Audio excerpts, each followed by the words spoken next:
Bienvenue sur la chaîne Calamity Knits, moi c'est Estelle, je ne sais pas si vous la voyez, c'est Pepper. Je ne sais pas si tu es dans le cadre, ma belle. Et ici, on est là pour parler de tricot et je suis ravie de vous retrouver pour un nouvel épisode car qui dit nouvelle vidéo dit nouveau thème. Si vous êtes nouveau sur cette chaîne, nouvelle, et bah déjà bienvenue.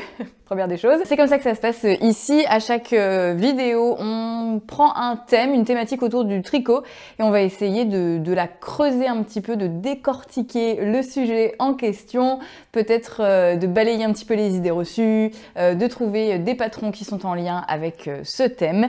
Et le thème du jour, ce sont les écharpes. Voilà, les écharpes au tricot. Alors vous allez dire, est-ce que vraiment ça valait toute une vidéo? J'ai pas mal de réflexions qui me viennent en tête quand je pense à des écharpes tricotées. Surtout pas mal d'idées reçues sur le fait que c'est plutôt un truc pour les débutants, que c'est quand même long et chiant de tricoter une écharpe en aller-retour au point mousse pendant des centimètres et des mètres même. Donc voilà, est-ce qu'il n'y aurait pas moyen de trouver des modèles qui sortent de l'ordinaire, qui sont un peu plus challengeants? On va parler donc d'écharpes, on va essayer de décortiquer ce thème, cette thématique de l'écharpe au tricot. On y va, c'est parti. Tu tricotes quoi? Tu tricotes quoi? Tu tricotes c'est quoi? Tu tricotes quoi? Tu tricotes quoi? Alors déjà, quand je dis écharpe, je parle vraiment de ce long truc rectangulaire interminable. Je vais pas prendre en compte tout ce qui est châle, quelle que soit la forme du châle, ni tout ce qui est... c'est un petit peu la mode en ce moment, je trouve, les scarfs. Alors, scarf, ça veut dire écharpe littéralement en anglais. Vous voyez bien avec la Sophie Scarf, ou alors les scarfs de My Favorite Thing Knitwear, où on est plutôt sur une espèce de petits bandanas en fait assez courts noués autour du cou. Ça c'est quand même assez tendance et ça s'appelle certes des scarfs, mais c'est pas de ça dont je vais parler. Je veux parler vraiment de l'écharpe toute rectangulaire. Alors j'ai eu l'idée de ce thème parce que je me suis rendu compte que ça fait une éternité que j'ai pas tricoté d'écharpe et les rares que j'ai faites il y a très longtemps, j'en ai quand même pas un bon souvenir. Alors déjà ça a été mon premier tricot quand j'étais toute petite, c'est de faire une écharpe. Et je vais pas dire que c'est un traumatisme parce que c'est quand même un mot très fort, mais vraiment ça a donné un truc horrible. J'ai passé des heures et des heures dessus, c'est vraiment pas un bon souvenir. Alors il faut dire que j'avais 9 ans, donc non seulement c'était mon premier tricot, mais en plus j'étais une enfant quoi. Donc autant vous dire que j'ai fait un truc immonde avec, vous savez, ça faisait des échelles en fait parce que j'arrêtais pas de perdre des mailles et je demandais à ma mamie qui m'apprenait à tricoter justement de m'en remettre à chaque fois. Donc ça donnait un truc infâme. Et par la suite, même si j'ai refait quelques écharpes en côte, en fausse côte anglaise, des points un peu comme ça, et je trouvais ça vraiment interminable et on fait des allers-retours, enfin il y a rien à faire, il y a rien à changer, donc il y a pas d'augmentation, pas de diminution, c'est vraiment juste un rectangle et on y va pour quand même un sacré bout de temps. Et donc du coup pour moi, dans ma tête, j'ai relégué l'écharpe au rang de... voilà, c'est un tricot pour débuter, c'est bon, j'en ai déjà fait, je n'en fais plus, j'y vois plus d'intérêt tricotesque. Pour moi, il n'y a pas de challenge de tricoter une écharpe. C'est l'idée reçue que j'en avais. Hein. Donc voilà, c'est tout, je laisse tomber. Et paradoxalement, je trouve que c'est vraiment pas rendre service à un débutant, une débutante que de commencer à tricoter une écharpe parce que en effet c'est hyper long, bien sûr ça va dépendre de l'épaisseur de votre laine, mais quand même, alors oui, si vous ne connaissez que le point à l'endroit, vous allez pouvoir faire une écharpe, mais je pense que ça peut démotiver en fait justement la longueur de l'écharpe. Je conseillerais vraiment pas ça, sauf si vous avez vraiment envie de faire une écharpe, parce que justement le conseil que je donnerais à quelqu'un qui débute en tricot, c'est de faire vraiment quelque chose qui vous donne envie, que vous avez envie d'avoir ou de porter. Parce que après, peu importe la difficulté, même si vous flashez sur un modèle et que vous vous dites « Ah ouais, mais c'est mon premier tricot, je vais peut-être pas commencer par là », je pense que justement, si vous avez envie de le faire et tout ça, on a aujourd'hui les ressources nécessaires gratuitement en ligne, en vidéo, en tuto pas à pas, pour quand même se débrouiller et c'est la motivation, je pense, qui va faire que même si c'est plus difficile qu'une écharpe au point mousse, vous allez vous en sortir. Donc voilà pour cette petite parenthèse, est-ce que les écharpes c'est un tricot pour les débutants ou non? J'ai envie de creuser un petit peu la question et de rechercher des modèles qui, moi, me donneraient envie. sachant que, bah, vous l'avez compris, j'ai pas très envie de tricoter des écharpes à la base. Alors petite précision aussi, c'est vrai que moi je me déplace beaucoup à vélo par exemple, et l'écharpe clairement c'est quelque chose de pas pratique du tout. Ce que j'aime beaucoup par contre, c'est tout ce qui va être les neck warmers. C'est vraiment, vous savez, bah, il y a le col, c'est pas un snood non plus, il y a le col, mais vraiment ça va descendre sur le devant et le derrière, et je trouve que ça tient bien chaud, et en même temps, bah voilà, ça reste proche du cou. Donc ça c'est très pratique, ça j'aime beaucoup. Mais là, on parle pas de ça, on en fera peut-être un sujet sur les neck warmers. Si vous savez si ça a un nom en français d'ailleurs, dites-le moi, parce que j'ai pas envie d'appeler ça un col, je trouve que c'est encore différent d'un col. Donc dites-le moi en commentaire si ça a un nom officiel en français. Donc peut-être qu'on fera une vidéo sur les neck warmers, mais là on parle des écharpes, et donc je me suis mis en quête tout simplement de modèles un petit peu fun et challengeant, on va dire, d'écharpes. Et c'est vrai que l'un des problèmes avec les écharpes, c'est que quand on veut autre chose que du point mousse, on se retrouve quand même vite avec des côtes, et qui dit côte dit point endroit et point envers. C'est pour ça que j'ai trouvé ce modèle vraiment trop cool. C'est la No Purl Ribbed Scarf de Purl Soho, et ceux qui sont parfaitement bilingues ont tout de suite compris qu'il s'agissait d'une écharpe où on n'allait faire aucun point envers, et ça c'est quand même plutôt pas mal. Oui.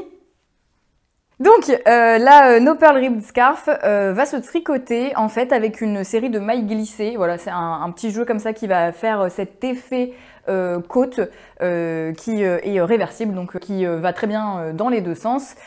C'est un modèle donc qui va monter assez vite vu que vous n'aurez pas de point envers à faire, donc vous n'aurez pas à repasser le fil, etc. etc. Surtout que c'est un modèle qui est en épaisseur Aran, donc qui est une épaisseur, c'est une grosse laine en fait, donc avec des aiguilles 5 si ça vous parle plus. Un modèle qui est gratuit, d'autant plus, donc c'est quand même à signaler, c'est quand même plutôt sympa.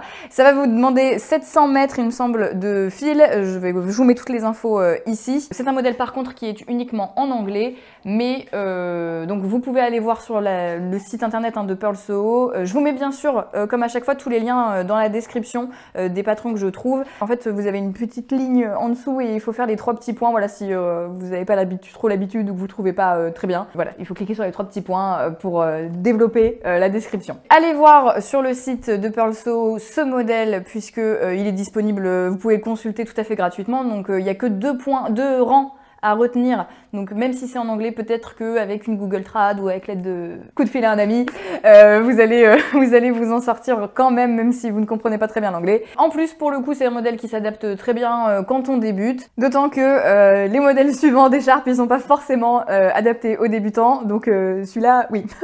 Pour le deuxième, justement, on reste sur Purl Soho, et celui-là d'ailleurs, il est en français. Et il est toujours disponible gratuitement. Purl Soho, si vous ne connaissez pas, c'est une marque de laine qui donc propose, pour faire un peu comme Drops, pour faire un peu la promo de ces laines, plein de modèles gratuits qui sont très chouettes, comme celui-là, la Jasmine Scarf, qui est un point en effet un petit peu plus compliqué que l'autre, puisque en fait, comment expliquer ce point? Vous allez en fait enrouler plusieurs fois le fil autour de votre aiguille avant de faire votre maille, et plusieurs rangs après, vous allez le relâcher. Et c'est ce qui va faire cet effet de fil tendu. On est sur une épaisseur DK, donc ça veut dire que c'est pas la plus petite, voilà, c'est une épaisseur assez moyenne, des aiguilles 3-4 qui sont recommandées. Vous allez avoir besoin de 600 à 800 mètres de fil pour réaliser cette écharpe. Après, le principe d'une écharpe, c'est que vous faites la longueur que vous voulez, donc c'est à titre indicatif, bien sûr, si vous voulez reproduire l'exacte même longueur que sur le patron, mais ça s'adapte. Donc, gratuit en français, vous allez dire c'est le modèle parfait. Ben non, il fallait qu'il ait un défaut. C'est que forcément ce point n'est pas réversible.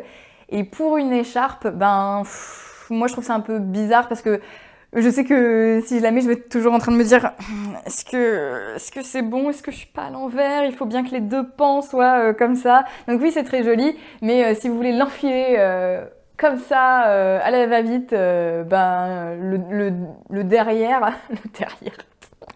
l'autre côté, le verso n'est pas très joli, quoi. Non seulement il n'y a pas le joli point de la maille étirée comme ça, mais en plus, ouais, vraiment, c'est vraiment pas dingue. Pour une écharpe, c'est vrai que habituellement on essaye quand même, on aime bien avoir des modèles réversibles, et là c'est pas du tout le cas sur celle-là. Donc je tenais quand même à le préciser pour ce modèle de Purl Soho qui est bon, gratuit et en français. On ne peut pas tout avoir. Je vous propose maintenant un modèle tout récent de Bérangère Caillot, donc c'est Lilo Fil. Vous la connaissez peut-être, cette créatrice, sous ce nom-là, plus plus tôt. C'est une créatrice française qui a l'habitude de proposer de très très beaux châles. Et là, je trouvais que celui-là, même s'il me semble qu'elle en parle comme d'un châle, vraiment, il a pour moi la forme d'une écharpe. Vraiment, c'est pour moi, c'est catégorie écharpe. Voilà, rectangulaire comme ça, même s'il y a le petit twist au niveau des bords.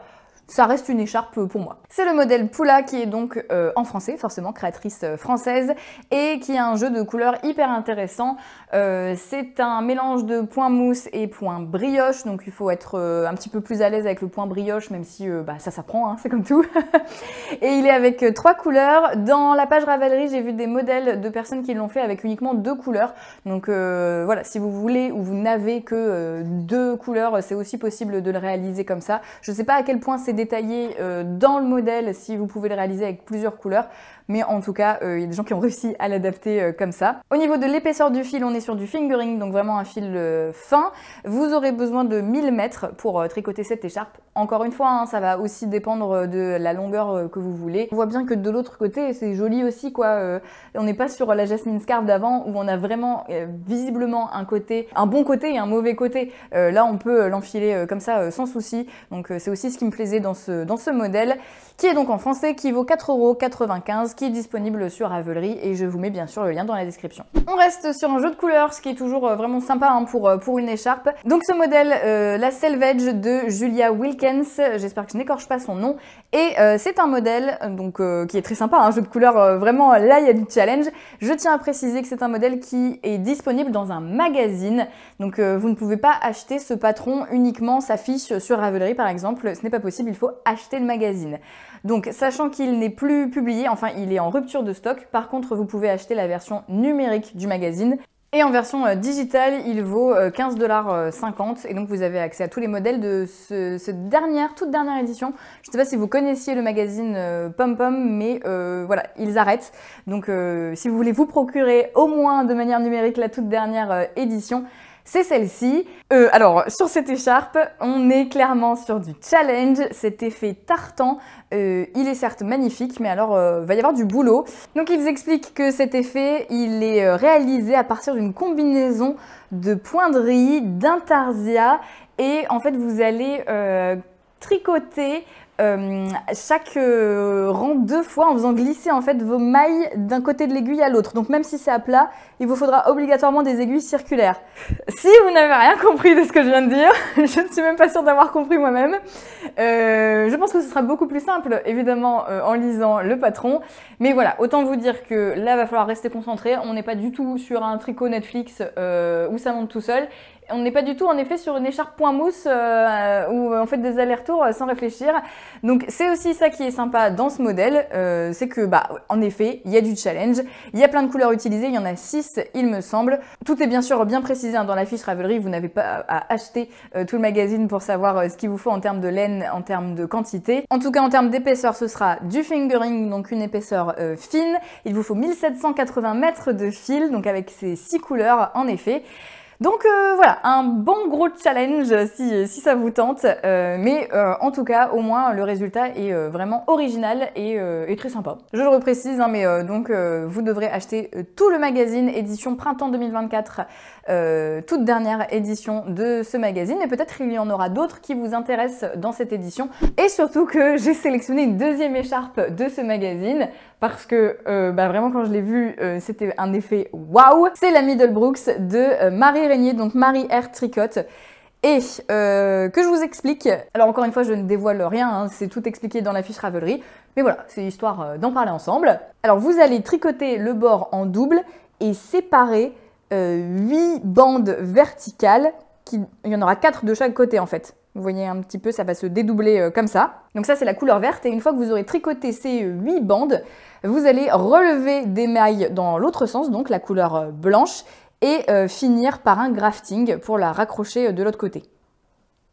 J'espère que vous voyez un petit peu l'idée du truc. Alors moi j'ai un petit peu peur que ce soit pas trop portable, dans le sens où les bandes en fait elles sont accrochées que d'un côté à l'autre, et j'ai peur que ça ballotte, enfin je sais pas si vous voyez ce que je veux dire, que ça flotte en fait, et que ce soit pas très agréable du coup pour une écharpe. Après, rien que pour le fait d'y avoir pensé en fait, c'est là où on se rend compte que le tricot c'est complètement, c'est de l'art, c'est hyper artistique, c'est hyper ingénieux et créatif, et les créatrices et créateurs sont vraiment dotés d'une imagination mais débordante, et c'est trop cool de voir ça. Donc c'est pour ça que je voulais vraiment vous en parler, même si voilà, peut-être que ça vous donne pas envie, déjà vous trouvez peut-être pas ça joli, ou alors pas pratique, ou alors trop compliqué à faire et long. Mais au moins vous savez que ça existe, et bah waouh, tout simplement quoi. Je vous mets les petites caractéristiques également du patron si ça vous intéresse de le faire. Voilà, 780 mètres pour la première couleur, 580 pour la deuxième, et on est sur une épaisseur d'Ikea, donc un petit peu plus large que la fingering. On est sur une épaisseur d'aiguille 4 quoi. Je voulais vous parler d'écharpes aussi très colorées, deux modèles pour ça. On a tout d'abord la Frostfang de Bonjour les garçons, donc qui est un modèle qui est disponible en français et comme vous le voyez qui va être plutôt sympa pour utiliser ses restes par exemple. Vous allez avoir besoin d'un peu plus de 700 mètres de fil, c'est du fingering. Je vous mets le lien dans la description si ce modèle vous intéresse. Je voulais surtout m'attarder sur un autre modèle qui est le Stash Burner parfait, donc traduction, pour écouler vos stocks de laine. D'ailleurs, je pense qu'il a été pensé comme ça, ce modèle de Marie-Christine, donc Design MCL, si vous la connaissez peut-être déjà, et vous connaissez peut-être déjà ce modèle, hein, d'ailleurs, que j'ai vu tourner pas mal sur les réseaux sociaux récemment, c'est la Pythagore, donc l'écharpe Pythagore. Parfait pour utiliser vos restes de fil ou des écheveaux solitaires, sachant qu'en plus, dans sa description sur la fiche Ravelry, elle explique, elle met bien combien chaque losange a besoin de grammes. Oula, c'était pas très français, je vais la refaire dans l'autre sens cette phrase. Elle explique combien de grammes il faut pour chaque losange, ce qui est très pratique si vous voulez adapter en fonction de vos restes. Il y a 26 sections sur l'écharpe, mais voilà, vous n'êtes pas obligé de faire 26 couleurs, vous pouvez. C'est également un super modèle pour vos mini du calendrier de l'Avent, si vous n'avez toujours pas... Toujours pas. Comment ça, on est au mois de février, vous avez toujours pas tricoté tous vos mini du calendrier de l'Avent? Moi d'ailleurs, je l'ai toujours pas fait, donc je ne vais pas vous jeter la première pierre. Mais voilà, si vous cherchez toujours quoi faire avec votre calendrier de l'Avent, tiens, ça me fait penser auto-promo à une vidéo que je vous mets ici sur que faire avec son calendrier de l'Avent. Si vous êtes nouveau sur cette chaîne et que vous n'avez pas vu cette vidéo, qui était d'ailleurs ma toute première vidéo, donc que faire avec son calendrier de l'Avent sans châle. Voilà, si vous êtes comme moi et vous n'êtes pas trop fan de châle, je vous ai trouvé d'autres vêtements à tricoter avec les mini du calendrier de l'Avent. Fin de l'auto-promo. Retour sur la Pythagore, qui est donc un modèle en français qui vaut 6 € et voilà, qui est parfait pour soit écouler son stock, ses chevaux solitaires aussi. Donc à garder en tête au cas où. Et je voulais terminer par un tout dernier modèle puisqu'il est gratuit et en français. Donc c'est vrai qu'à chaque fois j'essaie de vous proposer des modèles qui sont vraiment accessibles à tout le monde, que ce soit tous les budgets, toutes les langues parlées, donc pas que des modèles très chers en anglais. Voilà, il y a du français et du gratuit et du très beau surtout. Donc autant en profiter. C'est la Stolz, j'espère que je prononce bien, de Lucienne Tricot, qui est vraiment en mode de format écharpe avec quand même ce petit twist du point chevron. Donc voilà, si vous voulez un modèle qui reste simple mais en même temps avec un motif qui est très sympa, et en plus là elle vous le propose de le faire en fade, vous pouvez le faire en une seule couleur, mais ça peut aussi vous donner des idées pour des écharpes un peu plus originales. Donc ce modèle de Lucienne Tricot, allez voir ce qu'elle fait, à chaque fois c'est vraiment magnifique, et en plus celui-là il est disponible en français et gratuitement, donc que demande le peuple? Bah voilà, on en a terminé de ces réflexions et présentations de patrons autour des écharpes. J'espère que cette vidéo vous a plu. Si vous avez découvert quoi que ce soit, ou alors si juste vous avez quand même passé un bon moment, n'hésitez pas à mettre un petit j'aime, à vous abonner aussi à la chaîne. Parce que, alors déjà, ça me fait hyper plaisir, mais bon, ça à la limite, peu importe pour vous. Mais voilà, en vous abonnant à la chaîne et surtout en activant les notifications, vous serez informé de la prochaine vidéo qui sortira et qui aura donc un autre thème. Donc si ce thème des écharpes, c'était pas trop votre truc, bah, peut-être que le prochain thème vous plaira plus. Sachant que je vais un petit peu teaser sur la suite, on va se rapprocher quand même du printemps. Et donc on va quand même s'intéresser très vite au modèle plus printanier. Voilà donc pour ce qui arrive sur la chaîne. Merci d'avoir regardé, merci de me suivre aussi. Vous pouvez me retrouver notamment sur les réseaux sociaux. Je suis particulièrement active sur Instagram, Calamity Knits. Je vous mettrai bien sûr le lien dans la description. Et j'ai hâte de vous lire et vous répondre en commentaire. Et je vous dis à très bientôt.